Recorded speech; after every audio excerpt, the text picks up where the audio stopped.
The scariest thing that all e-bikers face. Do you know what it is, guys? It's not battery fires. I'm personally not afraid of battery fires. Sure, they are a possibility, anything is possible, but the probability is very low. If you just do an average ratio of how many e-bike batteries are sold versus how many e-bike battery fires there are, that percentage is going to be extremely low. If you're in an e-bike community, just ask around and you may find that one or two of your friends may have experienced a fire in some way, but the vast majority will have not. Now, I've already made a video about e-bike fires, but today we're talking about the elephant in the room, e-bike theft. And if you live in a big city or a big town, there's a good chance that some of the food deliveries you may have received were brought to you on an e-bike.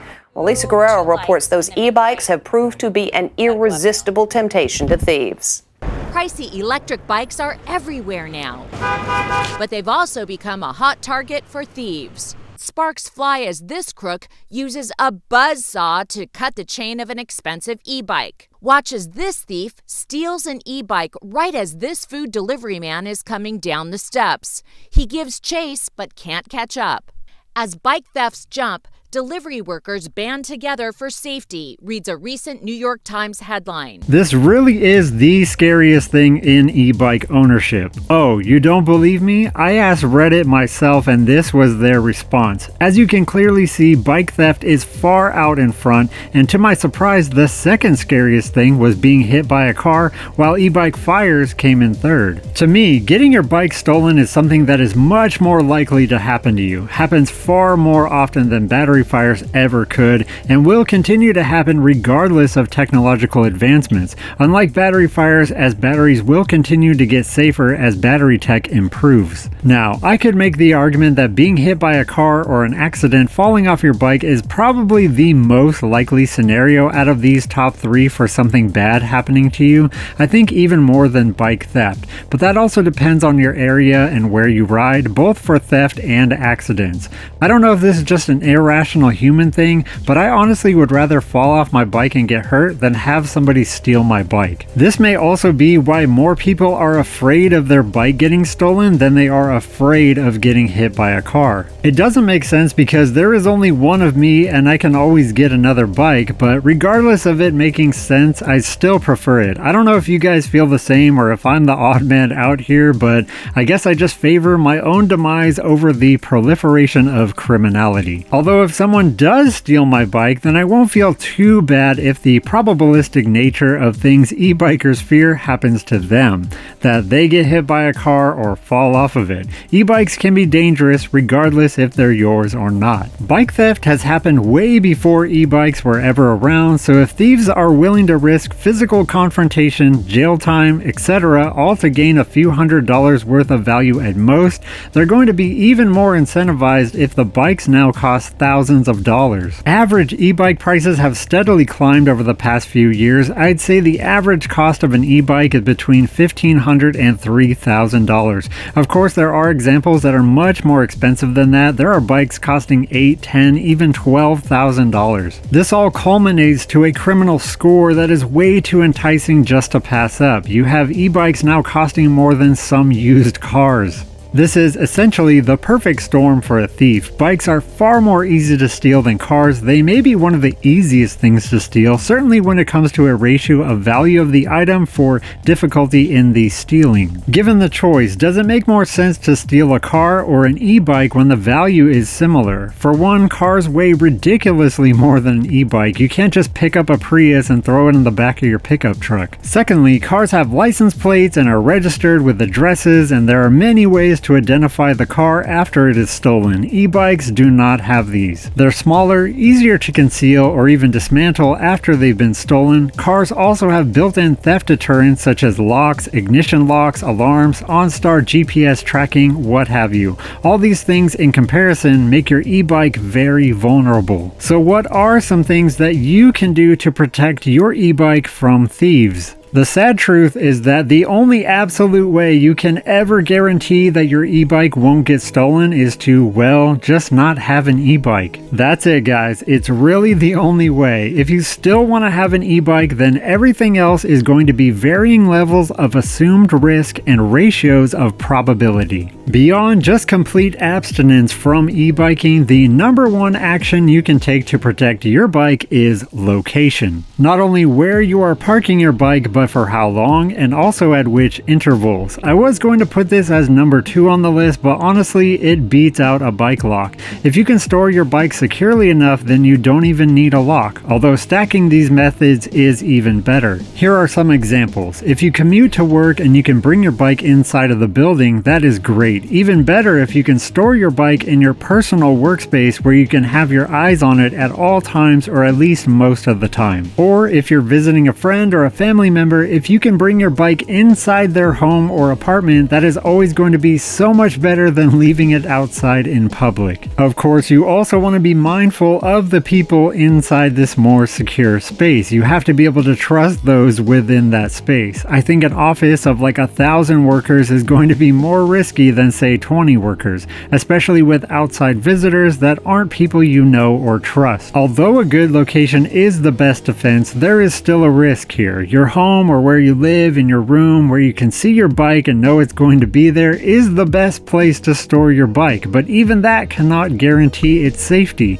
as criminals can easily break into your home or workplace and steal your bike, so you're only trying to minimize potential here. As I said before, you can't eliminate it. So if you can't get the best location and you must park your bike outside in public, what can you do? The best defense in this scenario is a bike lock, or even better, multiple bike locks. It should be said that how much you spend on locking your bike should parallel how much your bike costs. If you have a cheap bike, it's more okay to go with a cheaper lock, but if your bike costs a lot, you should be spending a lot on bike locks, choosing the best and most proven to be effective. There are many types and styles of bike locks out there, and most of them favor convenience. These are the ones you want to avoid. Inconvenience is your friend when it comes to locking your bikes. The more inconvenient it is for you, the more inconvenient it's going to be for a potential criminal. Ideally, you'll want to bring the biggest and most intimidating lock you can, and you'll also want to stack multiple types of locks.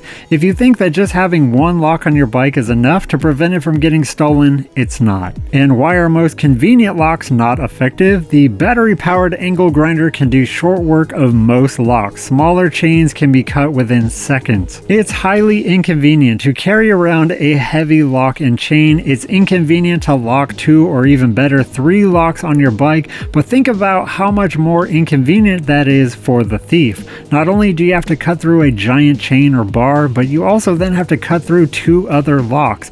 All of this adds up to time and attention, which is in your favor. Multiple locks also allows you to cover multiple parts of your bike, one for the frame, one for the motor, etc. Another thing to consider is the frequency of where and when you leave your bike. If you always park your bike in the same spot at the same time, this gives a thief more data on you, what kind of bike it is, what kind of locks you're using, but most importantly, when you're not at your bike. If a thief knows he has some time to covertly pass the locks, then there is a greater chance that your bike will be stolen. If you can, mix it up. Randomly go check on your bike here and there, or even move locations at different days as to not create a pattern. If a thief really wants your bike, they will find a way to get it. No amount of locks can prevent someone if they are determined. Most thieves, however, don't care about getting the best bike they can. They want the ones that are the easiest to steal.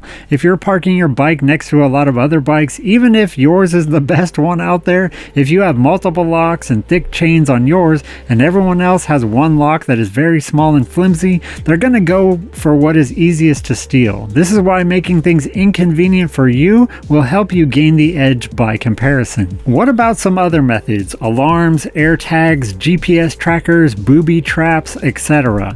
I'm not sure the efficacy of using an alarm on your bike, but it's not going to hurt. It may be enough to persuade a thief from choosing your bike and move on to one that won't attract so much attention. I would say though that unless you're within earshot of your alarm, no one else is going to do anything about it. No one else is going to confront a thief and defend your property for you. I think most thieves know this, and therefore an alarm isn't as effective, but it can help with stacking the deck in your favor when used in conjunction with a good lock system and a good location. It could be beneficial to put a tracker on your bike, and this may be something you want to consider if you have a very expensive bike. Just keep in mind that you'll need to maintain these systems to make sure they are working, so testing your tracking app routinely will help you out. I'm also not sure of how effective it will be, as I believe most thieves will probably just part out the bike, but it could still be helpful in police reporting if you have a location to investigate. As for booby trapping your bike so that a potential thief is hurt or physically dissuaded via physical or electrical traps, so to speak, I would not do this, and I wouldn't recommend that you do either. Most likely, you will be held liable criminally if someone does get hurt. Also, there is a huge potential that you just end up hurting yourself or someone who isn't a criminal, like your friends or your family instead. I know it sounds fun, like karma or consequences for someone trying to steal your property, but the highest probability of you just hurting yourself or possibly even being held responsible for the harm of someone else, just don't do it. Another thing to consider if you want is e-bike insurance. I know there probably are at least a few insurance companies with a product that does cover and service e-bikes. So what am I personally doing about all of these horrible potentials? Well, for one, I never leave my e-bike unattended if I can help it. If I absolutely have to leave it, it will only be for a very short amount of time, a hard limit of 5 minutes or less. And this is the lock that I use. It weighs 6 pounds and has hardened steel. I don't use more than one lock, so do as I say, not as I do, because I understand the risks I am taking. I wear it on my body when I'm riding like a bandolier. Yes, it's very annoying to carry around and it's heavy, but I've never had any of my e-bikes stolen. Another big thing that I do that I would recommend, if you can and are fortunate enough, I recognize there are a lot of people that won't be able to do this, is to have multiple e-bikes for different applications. I've made all kinds of e-bikes as I've shown on this channel. Some are crazily expensive, others are pretty cheap. I use them for different things. If I'm going to leave my e-bike somewhere for any amount of time, you can bet I'm going to take and lock up the cheapest one that I own. I would never, I repeat, never take one of my multiple $1,000 e-bikes and leave it somewhere for any reason, for any amount of time. If I absolutely had to, then I would say screw it, I'm just going to walk instead. To me, it's not worth the risks, I'm not doing it. But I would ride one of my cheaper ones and lock it up. Yes, it would still suck to have it stolen, but it would suck a whole lot less than one of my uber expensive ones. If you have the fortune to be able to have this setup, I would recommend it. I'm actually going to be introducing a new build very soon just for this purpose of making a very cheap utility / cargo style e-bike that I would feel much more comfortable locking up and leaving than any of my other e-bikes. If you guys know of any other things that could help secure your e-bike, please put them down in the comments, as I'd love to hear about it. The moral of the story is that predators are out there and they want your bike. I'm actually waiting for all the stories of e-bikes being stolen while people are riding them through the use of intimidation of force, almost like a Grand Theft e-bike scenario. Because I know that as more and more people are choosing e-bikes as an alternative to driving their cars and the price of e-bikes keeps going up, it's only going to be a matter of time. Just last month in New York City, a delivery worker was stabbed to death by a suspected e-bike thief. Stay secure out there. Thank you so much for watching, and I will see you in the next one.